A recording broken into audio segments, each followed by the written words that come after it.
Rest of the private colleges के अंदर में फिर आपको पेड सीट्स भी मिल जाते हैं। तो वैसे स्टूडेंट्स के लिए अपॉर्चुनिटीज है कि वो अपना 1 ईयर सेव कर सकते हैं। वैसा स्टूडेंट्स जिसने 2022 लास्ट ईयर 12th तो कंप्लीट कर लिए लेकिन नीट क्वालिफाई नहीं किए या किसी कारण से आपने नीट नहीं दिया, आप इस साल नीट देना चाहते हो।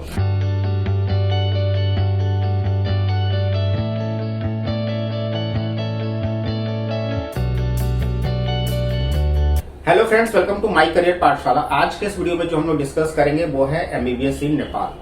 जैसा कि प्रीवियस जो वीडियो है, अगर जिन्होंने भी हमारा प्रीवियस वीडियो नहीं देखा है वो जाकर देखिएगा, जिसमें हमने बांग्लादेश में एमबीबीएस इन बांग्लादेश या वैसे स्टूडेंट्स जिन्होंने अभी तक एमबीबीएस में एडमिशन नहीं लिया है और उनका 12th 2022 तक कंप्लीट हो चुका है और वो प्रीवियस ईयर नीट क्वालिफाइड कर लिए थे और वो अपने प्रिपरेशन में लगे थे, वो कोचिंग क्लासेस ले रहे थे, ट्यूशन क्लासेस ले रहे थे और अब इंडिया में अगले 3 महीने के बाद पेपर होना है और उन वैसे स्टूडेंट्स को लग रहा है कि वो गवर्नमेंट कॉलेज के नियर बाई कट ऑफ तक नहीं पहुंच सकते, वो कहीं ना कहीं in between 300, 400, 500 at the maximum इससे ज्यादा स्कोर नहीं कर पाएंगे, क्योंकि आपका अभी फुल टेस्ट सीरीज चल रहा होगा और स्टूडेंट्स को अपनी कैपेबिलिटी पता होती है। आप अपने आप को सेल्फ असेसमेंट, सेल्फ एनालाइज कर सकते हो। कई सारे पेरेंट्स भी अपने स्टूडेंट्स यानी अपने जो कैंडिडेट होते हैं उनके स्कोर कार्ड, उनके कोचिंग के रिपोर्ट्स को चेक करते रहते हैं, तो पेरेंट्स को भी पता हो जाता है कि उनका बच्चा किस स्कोर पर स्टैंड कर सकता है। तो वैसे स्टूडेंट्स के लिए अपॉर्चुनिटीज है कि वो अपना 1 ईयर सेव कर सकते हैं बाहर के कंट्रीज में, जिसमें एक कंट्री बांग्लादेश थी, जिसमें पिछले के वीडियो में हमने आपको बताया था। आज का जो वीडियो है वो है नेपाल के लिए। अभी नेपाल में 2022 के एडमिशन प्रोसेस के लिए एप्लीकेशन ओपन हुए हैं, जिनकी लास्ट डेट 7 फरवरी है। अगर कोई भी स्टूडेंट जिसने लास्ट ईयर 2022 में 12th कर लिया, नीट क्वालिफाई हो गया, या वैसा स्टूडेंट जिसने 2022 लास्ट ईयर 12th तो कंप्लीट कर लिए लेकिन नीट क्वालिफाई नहीं किए या किसी कारण से आपने नीट नहीं दिया, आप इस साल नीट देना चाहते हो, ये दोनों कैटेगरी वाले बच्चे नेपाल में एमबीबीएस 2022 यानी 2022 के सेशन के लिए एलिजिबल हैं और अप्लाई कर सकते हैं। नेपाल के अंदर में अप्रॉक्स 16 प्राइवेट मेडिकल कॉलेजेज हैं और लगभग 4 गवर्नमेंट कॉलेजेज हैं। अप्रॉक्स 20-21 मेडिकल कॉलेजेज के आसपास वहां पे हैं, जहां पे गवर्नमेंट की सीट्स अप्रॉक्स 25 to 30 है। Rest of the private colleges के अंदर में फिर आपको पेड सीट्स भी मिल जाते हैं।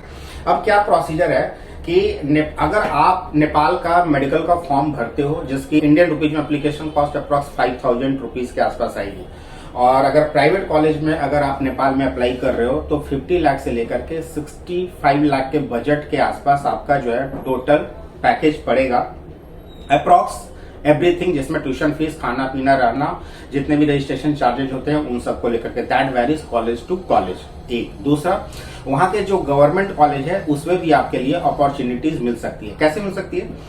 जैसे अगर आप नीट क्वालिफाइड हो तो नीट क्वालिफाइड बच्चा नेपाल का मेडिकल का फॉर्म भर करके वहां के प्राइवेट कॉलेजेज में एडमिशंस के लिए अप्लाई कर सकता है अकॉर्डिंग टू देयर बजट।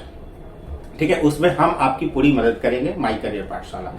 7 फरवरी से पहले आपको नीचे दिए गए नंबर पे संपर्क करना पड़ेगा और हमारे कई सारे स्टूडेंट्स जिनका हमने नेपाल में ऑलरेडी रजिस्ट्रेशन करा रखा है, स्क्रीन पे आप देख रहे होंगे रजिस्ट्रेशन स्लिप, और आपका भी रजिस्ट्रेशन होकर के आप अगर अपना 1 साल, जैसे आपको लग रहा है कि आप इस साल के जो मई में पेपर होने वाला है उसमें बहुत ज्यादा अच्छा नहीं कर पाओगे, तो आप अपना 1 साल बचा सकते हो। तो जो प्राइवेट कॉलेजेज हैं वहां पर, उसके लिए आप 2 में से कोई एक ही एग्जाम कंसीडर कर सकते हो। आप चाहो तो जो मेडिकल एग्जाम है नेपाल का, जो फॉर्म भर रहे हो, वो एग्जाम दे करके आप उसके थ्रू एडमिशन ले सकते हो।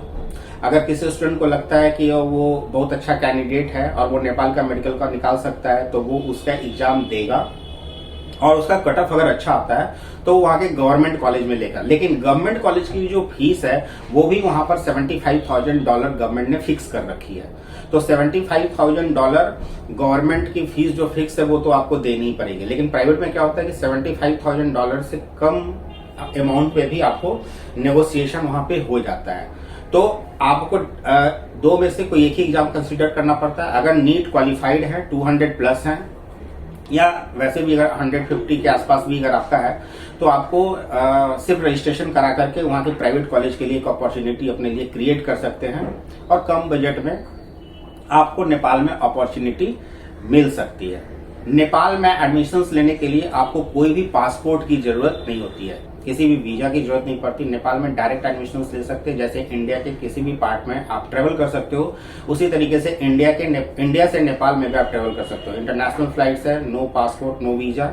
आप काठमांडू जाइए, काठमांडू से डोमेस्टिक फ्लाइट लेकर के जा सकते हैं, या फिर जो यूपी से लगा हुआ जो नेपाल का बॉर्डर है, जो उधर कॉलेज जैसे Lumbini medical college via Gorakhpur आप जा सकते हो। उसी तरीके से नोबल मेडिकल कॉलेज आप जाना चाहते हो तो आप वेस्ट बंगाल के थ्रू जा सकते हो। बीरगंज मेडिकल कॉलेज है तो आप बिहार के बॉर्डर से जा सकते हो।